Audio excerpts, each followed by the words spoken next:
Welcome to standard dictation. Dictation 5 second में शुरू होगा। स्टार्ट।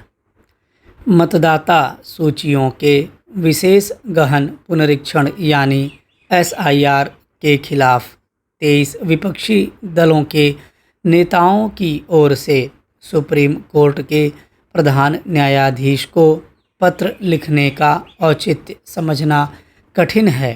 इस पत्र का एकमात्र उद्देश्य यही जान पड़ता है कि विपक्षी दल येन केन प्रकारेण एसआईआर के मुद्दे को हवा देते रहना चाहते हैं ताकि यह माहौल बनाने में आसानी हो कि चुनाव आयोग एसआईआर की प्रक्रिया के जरिए भाजपा को कथित तौर पर लाभ पहुंचा रहा है।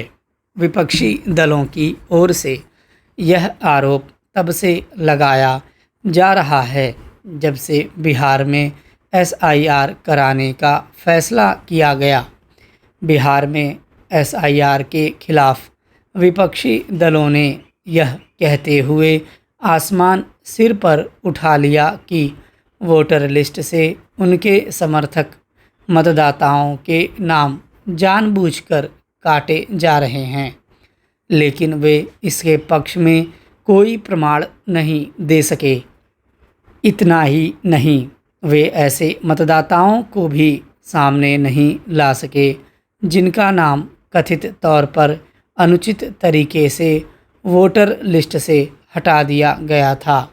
एसआईआर के खिलाफ विपक्षी दलों के तमाम धरना प्रदर्शन के बाद भी बिहार के लोगों को यह मुद्दा आकर्षित नहीं कर सका, तो इसीलिए कि उन्हें विपक्ष के आरोपों में कोई दम नहीं दिखा। बिहार विधानसभा के चुनाव नतीजे एसआईआर पर वहां की जनता की राय भी थे, लेकिन विपक्षी दलों ने उसकी अनदेखी कर इस मुद्दे को तूल देना जारी रखा और वोट चोरी को अपना नारा बना लिया। बिहार के बाद चुनाव वाले अन्य राज्यों में भी एसआईआर हुआ, लेकिन विपक्षी दलों को इस प्रक्रिया में खोट केवल बंगाल और असम में दिखी, क्योंकि यहाँ भाजपा ने जीत हासिल की। केरल और तमिलनाडु में हुए एसआईआर को लेकर वे मौन रहे, क्योंकि यहाँ के चुनाव नतीजे उनके अनुकूल रहे। विपक्षी दलों ने एसआईआर को सुप्रीम कोर्ट में भी चुनौती दी, लेकिन वे वहाँ भी यह सिद्ध नहीं कर सके कि इस प्रक्रिया को सही तरीके से संपन्न नहीं किया जा रहा है। सुप्रीम कोर्ट में मुंह की खाने के बाद भी विपक्षी दलों को चैन नहीं है। समझना कठिन है कि जिस मामले में सुप्रीम कोर्ट चुनाव आयोग के पक्ष में फैसला दे चुका है और एसआईआर को उसका संवैधानिक अधिकार बता चुका है, उसे लेकर प्रधान न्यायाधीश को पत्र लिखने से क्या हासिल होने वाला है? क्या ऐसा कुछ है कि इस पत्र के आधार पर सुप्रीम कोर्ट एसआईआर पर अपना फैसला बदल देगा? एसआईआर का उद्देश्य मतदाता सूचियों को सही करना है। स्वतंत्र और निष्पक्ष चुनावों के लिए ऐसा करना आवश्यक ही नहीं, अनिवार्य है। आखिर विपक्षी दलों की ओर से इस आवश्यक कार्य का विरोध क्यों किया जा रहा है? ऐसा तो है नहीं कि देश में पहली बार एसआईआर के जरिए मतदाता सूचियों को दुरुस्त किया जा रहा हो। यह काम तो पहले भी होता रहा है। दिल्ली में यातायात व्यवस्था को सुचारू करने संबंधी यातायात पुलिस और दिल्ली सरकार की back to back U turn बनाने की योजना सर्वथा उचित है।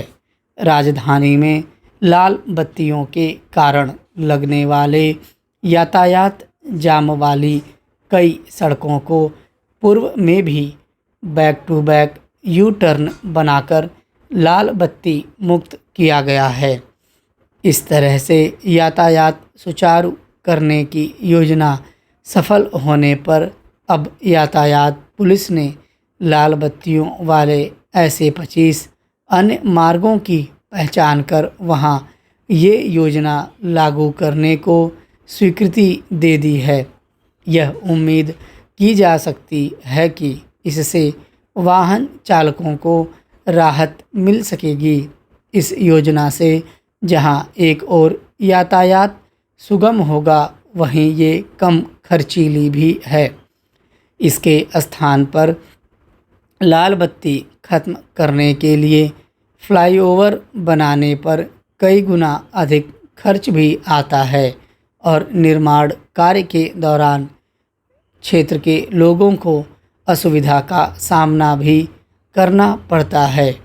जाम वाहन चालकों के लिए परेशानी का सबब बनता ही है।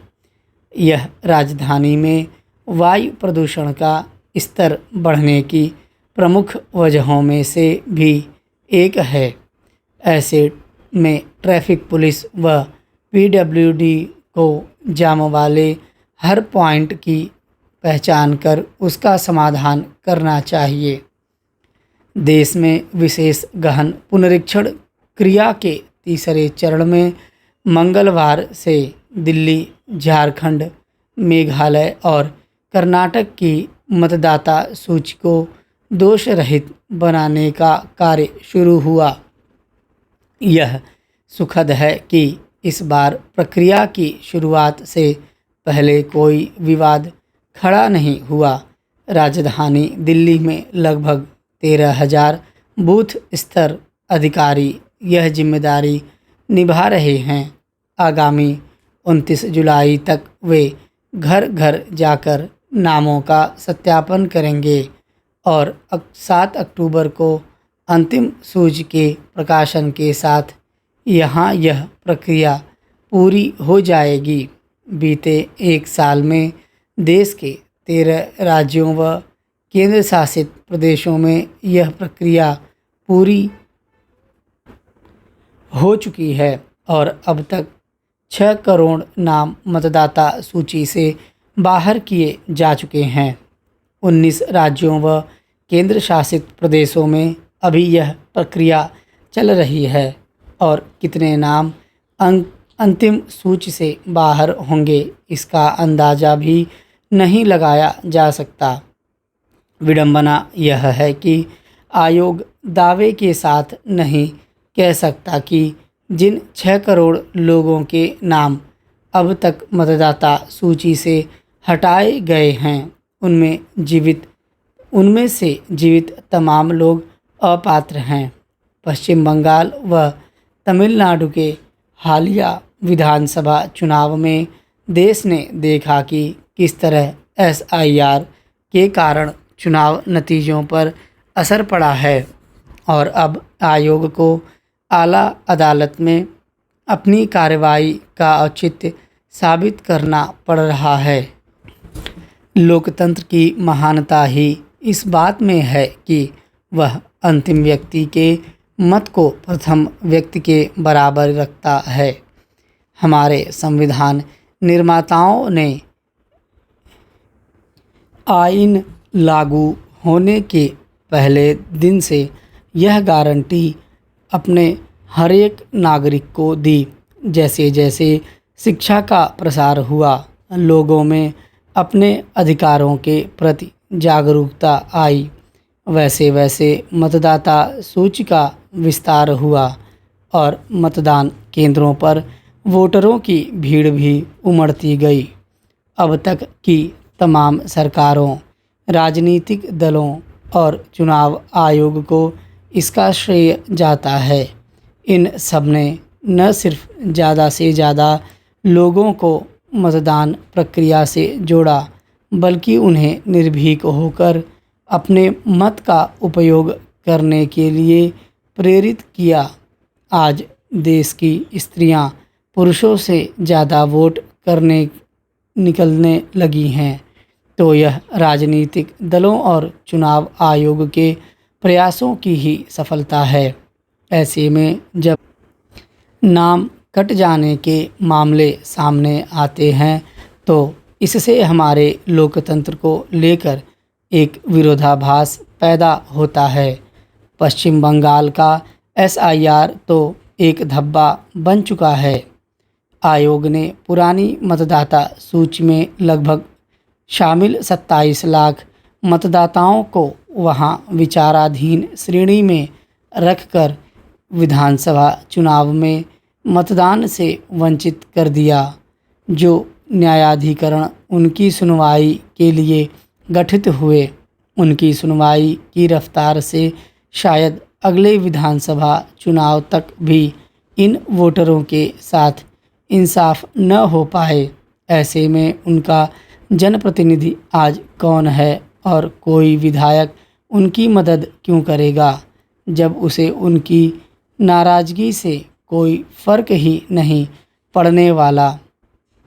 ऐसे में एक एक बीएलओ की यह नैतिक जिम्मेदारी है कि वह किसी भी मतदाता के प्रति उदासीनता न बरते। कई राज्य सरकारें अब कहने लगी हैं कि वोटर कार्ड नहीं तो सरकारी सुविधाएं नहीं मिलेंगी। जाहिर है इस शर्त के शिकार सबसे ज़्यादा गरीब ही होंगे। इसलिए बूथ स्तरीय अधिकारियों को अपने सच्चे राष्ट्र प्रेम का प्रदर्शन करना होगा कि कोई पात्र छूटने न पाए। नागरिकों को भी पड़ोसी धर्म निभाना चाहिए। त्रुटि रहित मतदाता सूची पर तो चुनाव आयोग तभी गर्व कर सकता है जब उस पर एक भी मतदाता के साथ ज्यादती का आरोप चस्पा न हो। स्टॉप।